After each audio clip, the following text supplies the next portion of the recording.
morning everybody and welcome again to our course on Introduction to Mechanical Micromachining. In the last class we started our topic on sensor and metrology for micromachining operation, and we have seen that there are different type of sensors which can be used for monitoring of the machine tool itself, monitoring of the workpiece and monitoring of the cutting tool. So, let us continue this topic further. So, last lecture we have seen that there are two different approaches by which you can do measurement of different type of signals. So, one is the direct approach and this one was the indirect approach. So, there are different type of measuring systems also. One is called continuous measurement. What does it mean? That means that you are continuously detecting the measurement signal, that is called the force signal, right. So, force signal we directly measure onto the workpiece or the cutting tool, and then because of that continuous measurement what we can detect, that we can detect sudden or unexpected process disturbance like a tool breakage or the response in the good time. So, if you measure something in a continuous operation, then what we can do, that we can actually stop the operation once you get some type of unwanted result or there is some type of problems in the system. So, that is the reason that continuous measurements are very useful in the real time monitoring of the machining operation. Another thing is the intermittent measurement, that you do a machining operation, then stop the operation and then you take out the cutting tool and then do the measurement. So, what we are doing here, that when you want to do these things continuous, then mostly we actually use a indirect approach, right, because we are measuring forces here. So, force measurement, right. So, force measurement is indirect approach, but what happens by measuring the force, actually you can find out the what is the tool breakage or anything, because suddenly decrease in the cutting tool cutting tool force signal, then what you can tell that there is a wear of the cutting tool or there is a sudden completely breakage of the cutting tool. So, by that way you can monitor continuously. But if you want to do intermittent, that you complete the operation and then take out the cutting tool and then you put that things under the microscope and then you do all the studies. So, there is interruption in the machining operation, or you need a special interval in between these two.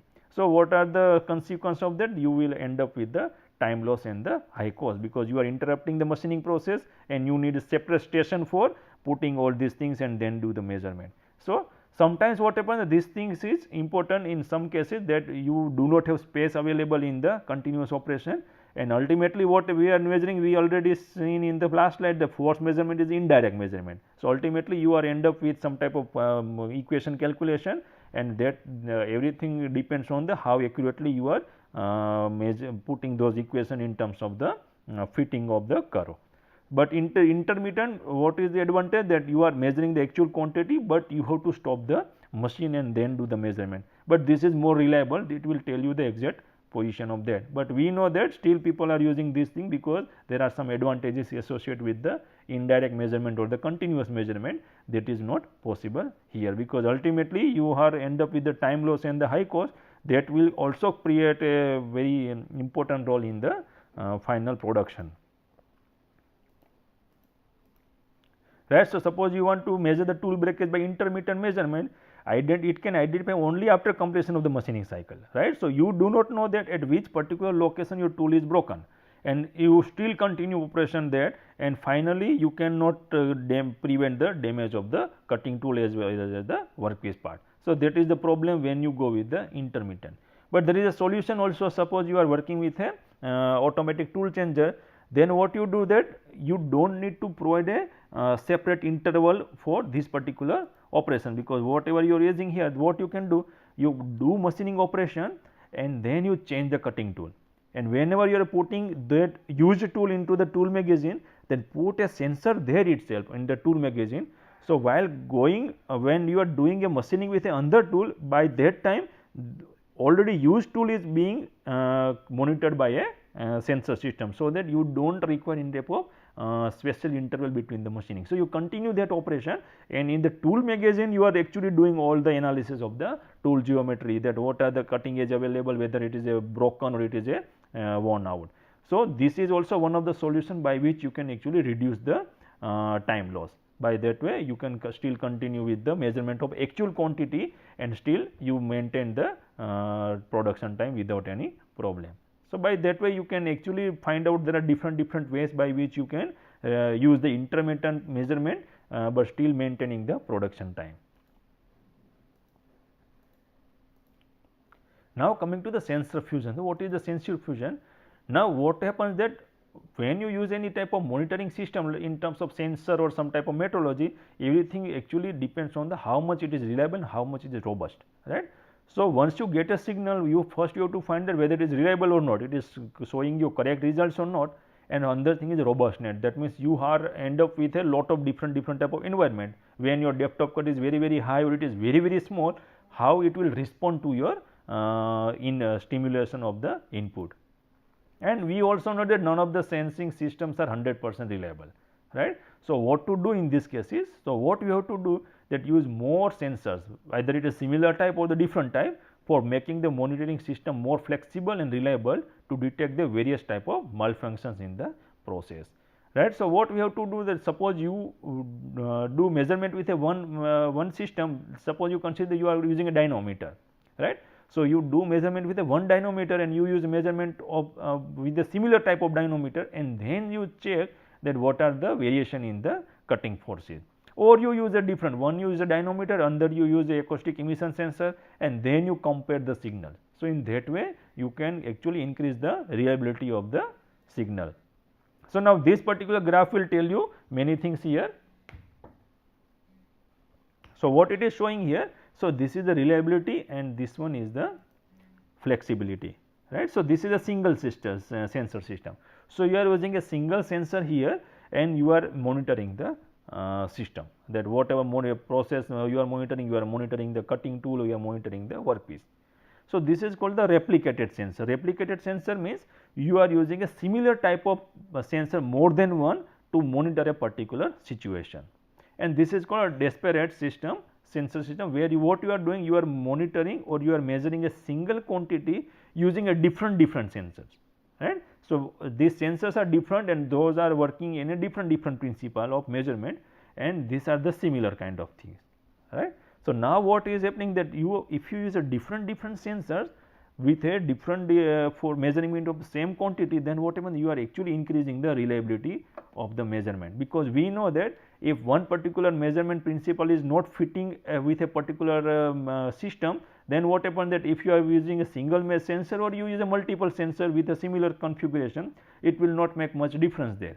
But if you use a different sensors working on a different principle and they are all measuring the same quantity, then you have a large amount of data bed, and then you can see that whether your requirement or the whatever parameter you are measuring, it is showing the correct trend or not, and it also increases the flexibility.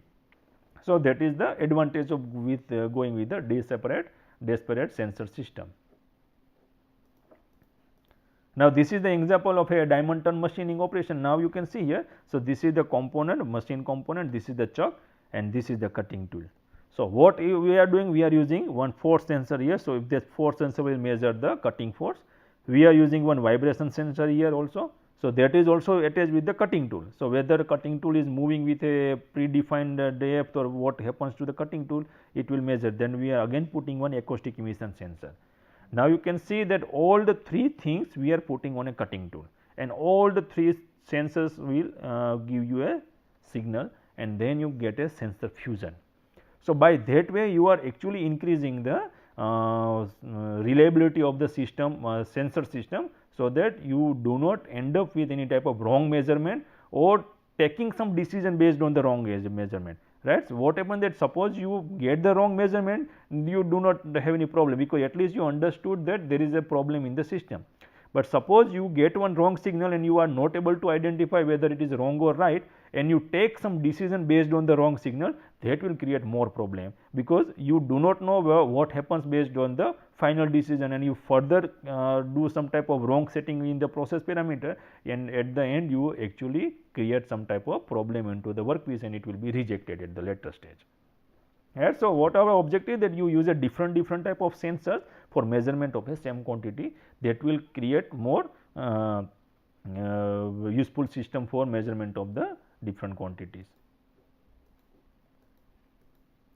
Now, coming to the dynamometer. So, dynamometer mostly we use with the force measurement. So, that is called the force are usually measured with the piezoelectric sensor called dynamometer. We use the strain gauge based load cell also, but we know that when you want to measure something at a micro scale, it is better to go with a piezoelectric type of sensor, because these things are very robust, and it is very rigid because suitable for acquiring high dynamic signals, because even if you do machining at a micro scale, you have one particular range, micro range, by which you can do you can get the signals at the micro scale also. So, these are the one, this thing is called the rotating dynamometer, which is attached on the cutting tool, and this is called the stationary dynamometer, which is at the workpiece side. So, compact and robust, because these are ideal for the tough service condition, because we know that we are using coolant also, then we are using, there are a lot of chips available coming out of the workpiece, and those chips are actually fallen down onto the workpiece in nearby area. But if your dynamometer is not able to cope up with this type of tough situation, then you cannot use it. So, this dynamometer based on the piezoelectric sensor principle or piezoelectric based type of sensor, then that is not creating any problem in the measurement part also. But there are different issues, that thing, the magnitude and directions also play important role, and those things are depends on the three main parameters: speed, feed and depth of cut. Because we know that by measuring or controlling these three parameters, most of the things you are end up with a correct measurement or correct component out of the machine. Rest of the thing, the cutting tool and the workpiece material, those things are the secondary parameters, but these three are very majorly play important role into the required quality of the component. What are the other components? One is the material, which type of material you are machining. Hard material will give you more signal, soft material will give you less signal. Coating of the cutting edge, that is also important, because when you do coating, what happens that you are increasing the life of that particular cutting tool, and by that way you can reduce the cutting forces. Cutting geometry is also the negative rake angle, positive rake angle. If you use cutting fluid, then you reduce the cutting heat effect, heating of the component on the tool side as well as workpiece side, and depending on your cutting tool signal will cutting force signal will change. What are the different type of dynamometers? One is called the stationary dynamometer. So, these are called stationary dynamometers. Stationary dynamometer means they are not in motion, and those are mounted on the machine table and workpiece on the top of that. Now, you can say this is the dynamometer. On the top, what you are doing? You are putting a fixture. This is the workpiece fixture, and workpiece is on the top, correct? And then you do machining, and then you will get X, Y, Z, whatever force you want to measure from it, and this is the drilling operation. So, you want to measure the moment also. So, this is the 4 component dynamometer. Other than you are measuring X, Y and Z, it measures the MZ also, that is the moment around the Z axis. So, by that moment you can measure the torque also here. So, in that case, this is the 4 component dynamometer, both are stationary type of things. So, here it is mounted on the table and workpiece is on the top of it. Right. What are the application of this dynamometer? So, those applications are turning, milling, drilling, surface grinding. Wherever your workpiece is stationary, you can use it. By that way, you can put the, in turning also, what happens that in turning it is a different way, that when you want to use a turning operation, for that what happens, the dynamometer is not attached with the workpiece, because we know in turning operation workpiece is rotating, but cutting tool is fixed. So, there are some provision available where you can put your cutting tool onto the dynamometer and then you do machining. So, in that way it will give you a different results, right. So, another thing is the rotating dynamometer. So, rotating dynamometer, that means it rotates along with the cutting tool. So, this one is attached onto the tool side, not to the workpiece side. Yeah, so, this is the connection. In earlier case, what was the scenario, that we are using a dynamometer here, correct. There was a dynamometer on the top, there was a workpiece picture, and on the top there was a workpiece, and then dynamometer was located here, but now dynamometer is located on the cutting tool side. So, mounted directly onto the spindle of the machine tool, and the tool is mounted on the rotating type dynamometer. So, this is the actual photograph of the cutting tool dynamometer. Right. So, here what is the note, it measured directly to the MZ torque. Now, earlier case, what was the thing, that you have to actually find out in terms of the where that sensor is located, how far it is. So, it is direct measurement of the cutting torque. Earlier that was not the direct measurement, by moment you are measuring the cutting force, and measurement is very close to the cutting tool. Now, here that most of the times what happens, that when you do measurement of cutting force by means of dynamometer, our objective is to find the status of the cutting tool. But if you see that stationary type of dynamometer, what was happened, the dynamometer was attached to the workpiece, but we want to measure the or we want to get information of the cutting tool. So, distance was very large. So, here what is the advantage here, the dynamometer is very close to the tool. So, measurement is very reliable in terms of the rotating dynamometer compared to the stationary dynamometer, and no influence of the change of the mass of the workpiece. Now, if you see that earlier case, what was the thing, that this was the situation, your dynamometer was here, on the top there was a workpiece fixture and on the top there was a workpiece. Now, you are doing machining. Now, what happens that when you are you already have some type of preloading. So, this is called the loading of workpiece and fixture.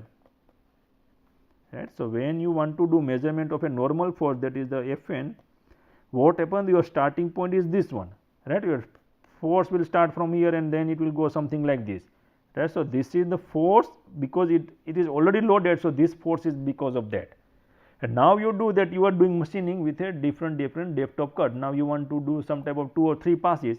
So, one pass is done, second pass is done, third pass is done. So, what is happening, that this particular graph will always try to change and then it will come here, right. So, this is the change of the, so whatever the mass of the work is, you always get a some different offset after each and every pass. So, what is the problem here? The problem is in the post processing. Here you will not get any problem because every time you know that this is going to happen, but ultimately when you want to do measurement of actual force is this one, from this to this. So, if every time it is starting from here, what happens, that you do not need to change the baseline, but every time when you do cutting of there this much amount of operation, then this much amount of material is lost. So, your graph will start from the little bit lower side. So, now actual graph is this one, in the third graph this is the actual graph. So, post processing require one additional step by which you can actually get the datum plan very effectively, but that is not a problem in this rotating dynamometer because dynamometer is located on the cutting tool side. So, whatever machining you are doing, you will always end up with this particular graph. So, this is the one graph, you start with the second graph. So, your datum will never change, and that is the advantage, that you do not require any type of additional step in the post processing of the signal. So, that is big advantage. Application is milling and drilling because these are the two operations by where you can mount a dynamometer onto the tool side. So, how do you measure? So, this is the stationary dynamometer and you can see that there are 4 different sensors available, and this is whatever direction is showing. So, these are the positive directions. So, if force is acting in this direction, that they are considered as a positive, and these are the 3 moments. This is mx, that is along the fx, my, that moment around the fy, and this is the mz force, that is the moment around the fz, and these are the distance from the center point. It is in the vertically these are located at bb, and horizontally they are located with the AA. So, how dynamometer measure this all the forces? Now, when it measures the force in the fx direction, so this is called the fx. So, this is your x direction, right. So, in x direction what it will do? So, it will do measurement of this part. So, this is the one measurement and this is the second measurement. So, this is the 3 and 4. So, this is the sensor 3 and 4 summation of these 2 forces plus some sensor signals from the sensor 2 and sensor 1. So, this is the fx1 2 plus fx3 4. So, 1 2 plus 3 4, by that way you can find the fx force. Second one is the fy. So, similarly in that way. So, now your fy force is in this direction. So, this is fy. So, similar to that, now what you have to do? You have to do summation of this signal from the signal of sensor 1 and sensor 4. So, this is sensor 1 and 4 in the y direction. Similarly, it is a sensor 2 and sensor 3 that you are getting in a 2 direction, 2 plus 3 in the y direction. Now, coming to fz, that means what we are doing here, we are actually loading from the top. When you are loading from the top, you understand that all these 4 force load or sensors will actually press simultaneously with a same reading. So, what we are doing here, that we are directly summing the z1 plus z2 plus z3 plus z4, because now all distances are same from each other and all will be loaded with the same value. So, it is a straightforward calculation. Now, coming to the moment. Now, what is this movement? So, now this is mz, mz, that means what we are doing, we are measuring movement in this direction. So, this part is the loading part and this part is the pulling part, right. We are pressing only this part. So, when you press this part, this will give you a positive reading, and we are loading from the top, that means only z will be active direction. So, when you are loading on this direction, this will give you a positive reading. So, this is 1 and 2, right. So, this is the 1 and 2 are positive, and how far it is located from the sensor? These are located from the sensor with a B value, correct. So, this is the B value.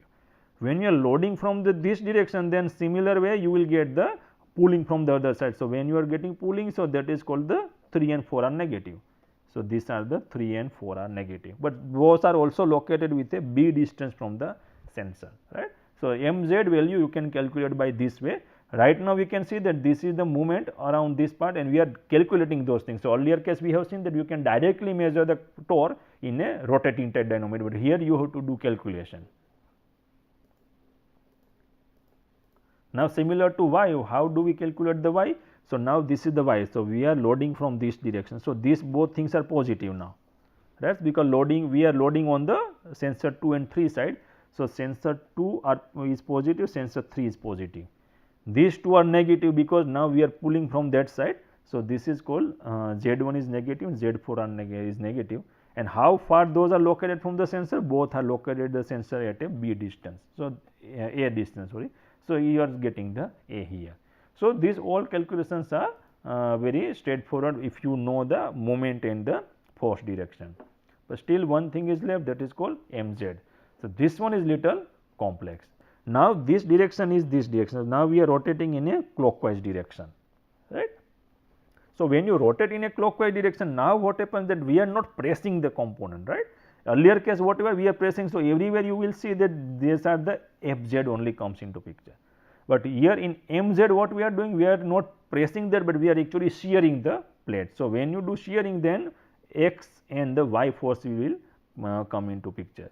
So, let us first see the measurement of a different components. Now, when it is rotating in this direction, right. So, it is moving in this direction, let us see, and then it is moving in this direction, right. So, when you, let us consider first in the y part, right. So, this is the y part. So, when it is moving in this direction, now you can see this direction is aligned with this direction, correct. So, this 1 4 and 1, this will give a positive result, right. So, this is the Fy, that is 1 and 4 are positive, correct, and how far it is located from the sensor? They are located from the sensor at a distance. Coming to this direction, it is moving in this direction. So, this direction and this direction are opposite to each other, right. So, if sensor 2 and 3 in the y direction, you will get a negative. So, here this is what is happening, that 2 and 3, but they are negative, and how far it is located? They are located with a distance, right. So, this part is over with respect to y. Now, let us talk about the z, x. So, now still it is rotating in this direction. So, if it is rotating in this direction, what is happening, that it is moving in this direction and then it is moving in this direction, correct. So, now you see that direction of x force is in this direction, but now you are moving in this direction. So, 1 and 2 will be negative, right. So, 1 and 2 are negative. How far they are located from the center point? They are located at a B distance. So, this is the B distance, and then you are on this direction, this is in the movement is in this direction, your force direction is also in this direction. So, sensor number 4 and sensor number 3 are positive, and both are positive, both are located at a B distance. So, this is a B distance, right. So, you can see that by this way you can do measurement of a cutting force in xyz direction and then movement in the xy and the z direction by this type of calculation, but you do not need to do this calculation. This calculation is done by the software, whatever interface you are providing. Ultimately, whatever final you will get a graph only. So, you do not need to worry about it, but you should know that what thing is going on inside the sensor, so that you can find out the any type of relation if you want to do measurement by a manual calculation also. Right. Now, coming to the acoustic emission sensor. Now, each and every sensor you can also take as a separate course, but we are right now what we are discussing? We are discussing a small amount of introduction only, then only we can cover all these things into the this course. So, acoustic emission also is one of the sensors which is widely used for micro machining specifically, so that you can get the reliable signal similar to the dynamic dynamometer. So, what is the acoustic emission? The acoustic emission refers to the generation of a transient elastic wave produced by a sudden distribution of stress in a material. Now, you can see this is one of the component, and here some disturbance has happened at this location at source. Now, what happened because of that disturbance, what happened that there are stresses generated in a different direction, and there is a acoustic emission waves which are created from this location. So, if you put one sensor here, that is called acoustic emission sensor, our objective is to capture this particular elastic waves, so that you can get a signal and then you can do some type of post processing or the decision making based on this sensor. Now, wherever you will get some type of disturbance into the material, or when you get some type of stress generation there because of the stimulation, you will get one signal because of the acoustic emission wave. So, this based on this principle, this is very useful sensor for specifically in the micro machining domain. So, structure is subjected to an external stimulus, change in the pressure, load, temperature. Because of that, you will get a different type of signal here, and localized sources triggers the release of energy in the form of stress waves. So, whenever you will get this type of disturbance here, it will generate one type of energy in the form of stress waves. So, that is what we call as elastic emission waves, and which propagates to the surface, and then it is recorded by the sensor. Now, it is like that suppose your sensor is located here and your disturbance is here, then there is a chance that you will get a very reliable signal, because disturbance is located very close to the sensor. Now, if it is very far away from the sensor, then what happens that when it travels to this part, then everything depends on the material property, the how far your material is able to transfer that particular wave to the sensor location. So, location of the sensor also play important role, where you are putting the sensor, and if you know the location of the deformation. And we know the, if you do machining, we know the maximum deformation takes place at the tool and workpiece interface, but we know that is also know that it is difficult to put something there. So, we have to put sensor, any sensor, let it be acoustic emission sensor or the dynamometer, we have to put those sensor as close to the machining condition to get the reliable signal.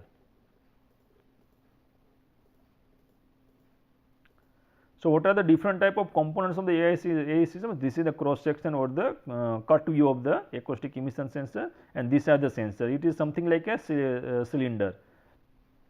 So, here what things are there? It is a sensor housing, because you have to put housing so that we can use this thing in a very harsh environment when cutting fluids are there, and cutting chips are also available, separated here and there. Piezoelectric sensing element is available, that is by which you can do sensing element, and inbuilt impedance converter available, because you have to reduce the opposite flow of the current, so that it will not create any problem at the signal strength. Sensing element, mostly it is a zirconiate titanate, that is called the piezoelectric ceramic is used, and it is mounted on a thin steel diaphragm. And mechanical strain of a piezo element generates the electrical signal. So, here also you will get electrical signal in terms of voltage, and then convert that voltage in terms of a required quantity or whatever parameter you want to measure here. So, important thing here is that how you are putting this particular or installing this particular sensor here. So, that particular sensor installation is very important here, because now if you see, this is coupling. Now, if you are not completely fitting or completely installing this acoustic emission sensor to the sample, if there is some air gap, then what happens? You are losing some energies there, and that is the big problem. And let us see this particular last thing also. So, this is what it is showing. So, here you have installed a sensor here, there is some disturbance here, or you are putting some type of loading here, and that disturbance will create some type of waves, and that waves are captured by the sensor. So, this is the rough signal here, and you have to amplify it, because amplifying is required, because we know that when you do some machining at a micro scale, the strength or the magnitude of your signal is very small. So, to make it more readable, what you have to do, you have to amplify that signal, and once you amplify that signal, now you can see that different components you can easily identify.